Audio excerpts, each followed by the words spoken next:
നമസ്കാരം പ്രിയപ്പെട്ടവരെ. എന്താണ് കടലും സമുദ്രവും തമ്മിലുള്ള വ്യത്യാസം എന്ന് നോക്കിയാലോ? സമുദ്രം എന്ന് പറയുമ്പോഴത്തേക്കും ഒരുപാട് ആയമേറിയതും വലിപ്പമേറിയതുമാണ്. എന്നാൽ കടൽ എന്ന് പറയുമ്പോൾ അങ്ങനെയല്ല. തീരത്തോട് ചേർന്ന് ആയം കുറഞ്ഞതും വലിപ്പം കുറഞ്ഞതിനെയുമാണ് കടൽ എന്ന് പറയുന്നത്. നമ്മുടെ ഇന്ത്യൻ സമുദ്രത്തിന്റെ ഭാഗമാണല്ലോ അറബിക്കടലും ബംഗാൾ ഉൾക്കടലും എന്നത് നമുക്ക് എല്ലാവർക്കും അറിയാവുന്ന ഒരു കാര്യമാണല്ലോ. അത് രണ്ടും കരയോട് ചേർന്ന് കിടക്കുന്നതും ആയം കുറഞ്ഞതുമാണ്. എന്നാൽ സമുദ്രം എന്ന് പറയുമ്പോഴത്തേക്കും അങ്ങനെയല്ല. സമുദ്രം എന്ന് പറയുമ്പോൾ വലുതും ആയം കൂടിയതുമാണ്. ഒരുപാട് നിഗൂഢതകൾ നിറഞ്ഞതാണ് സമുദ്രം. സമുദ്രത്തിന്റെ ഡെപ്ത് എന്ന് പറയുമ്പോഴത്തേക്കും ഇപ്പോഴും ഒരുപാട് ഡെപ്ത് കണ്ടുപിടിക്കാത്ത സ്ഥലങ്ങളുണ്ട്. നമ്മുടെ ഇന്ത്യൻ സമുദ്രങ്ങളെല്ലാം ചേർന്ന് കിടക്കുന്നതാണ്.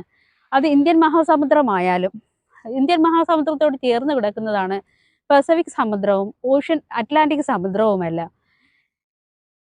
ഭൂമിയുടെ 75% സമുദ്രമാണല്ലോ വരുന്നത്.